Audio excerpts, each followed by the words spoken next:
This decision which has come from the High Court of Uttarakhand. I agree. So whenever the courts take a decision, it is on the basis of facts and evidences, and they are not on the basis of humanitarian grounds. So that is a secondary question. First, if you look at the situation which has cropped up, it is a land. People have encroached upon the railways property, and it is a public land. So now the first issue which we are seeing here is whether the courts have taken the right decision or not.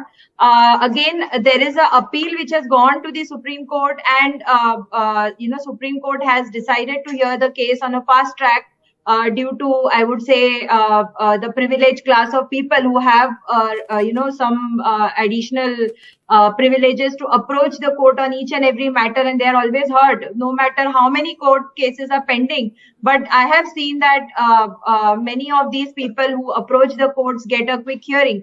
Nevertheless, I think Supreme Court is ready to decide on this, and if they entertain this, and if they listen to this and give a judgment tomorrow. But Sujata Paul, the point is this: for the longest time, for many decades, you have a colony that comes up.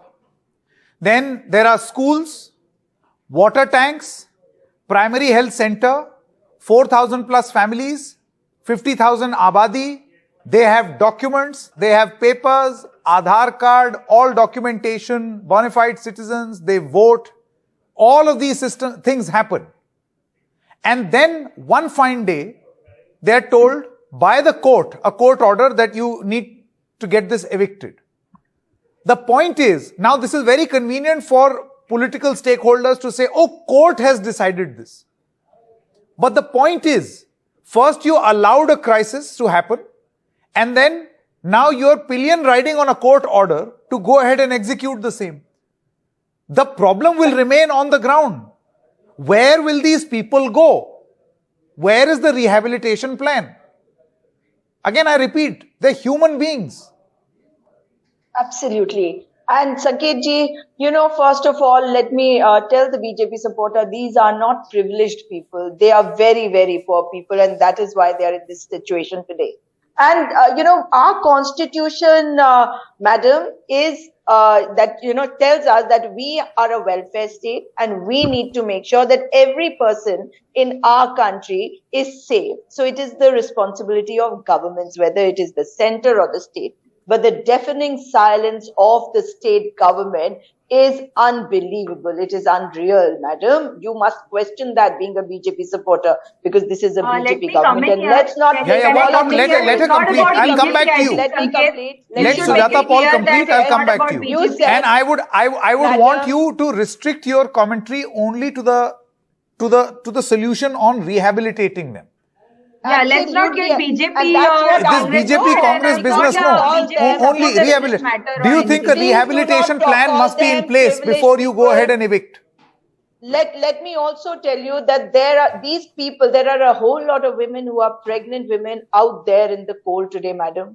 There are a whole lot of children who are out on the streets. A lot of senior citizens are out on the streets. Can I complete, please? I didn't interrupt you, madam. So, sure, do you expect this? But please don't change what you are reacting and showing that you are flabbergasted.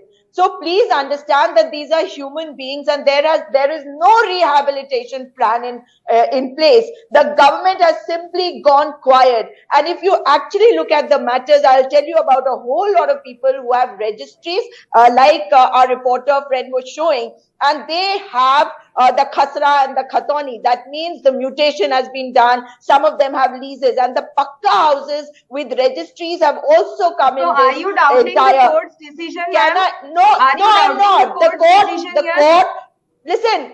Do you mean to say that the courts have not checked the documents about any court order can be appealed? Do you mean to say that the courts have not checked the documents? You can question a court order in the court. But what about the Nazul, madam?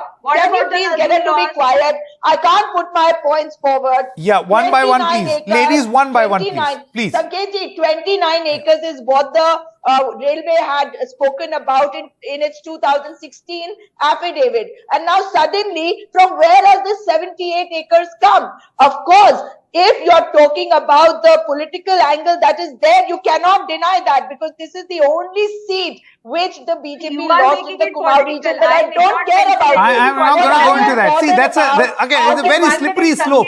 Sujata Paul, the problem is, while you making this point may be relevant to you, I look at a huge crisis unfolding. On the 9th of January, the government goes there with bulldozers to fulfill a court order. To be quiet. Then Sumitra Goenka, you tell me. Please stick to the point. Please stick to the question that I am asking. Please answer this. Sumitra Goenka, my question is, what is your rehabilitation plan for the 50,000 people who will be displaced? What is the rehabilitation plan? See, let me first come in. She completely Ma'am, rehabilitation plan, please. No, but otherwise the debate drifts in a direction that you like to take. I never spoke about the people being privileged. I spoke that the lawyers who are representing have a special privilege. Ma'am, rehabilitation plan. Ms. Goenka, rehabilitation plan.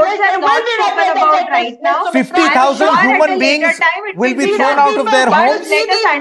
What is the rehabilitation plan? What is, if you want to make it political, then what is the Congress's point of view? This is a bad way of debating, please. What about it doesn't work like this, one by one. Sumitra Goenka first, please. I have asked a question of her. Talk about several instances. What about the people in West Bengal who were evicted due to election violence? So there are many people who are, facing this kind of crisis. No, this is a bad way of debating. Please, I have to come in. No, we can't debate like this. We can't debate like this. The point is, none of you have answered the most important question on what happens to these people. Ms. Goenka, very quickly in 30 seconds, can you tell me what is the rehabilitation plan? You have to ask the government, you have to ask the court about it. Right now, there has been no comments about the rehabilitation. Right now, the question then where will these people go? Is whether these people, so that doesn't justify that they have to stay on that land. You are not an anarchist. Justifying that they will be you on are the street, not an anarchist. For decades, they've stayed there. There is a dispute over the ownership of that land. A water tank has been put there.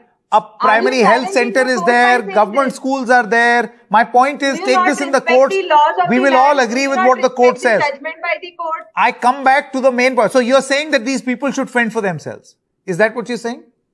I am not saying that. I am saying right now the question which has been told by the court has categorically said that if these people are not removed from this land which they have encroached. That's my point. For the longest time, if this was an encroachment, you did not get the encroachment removed.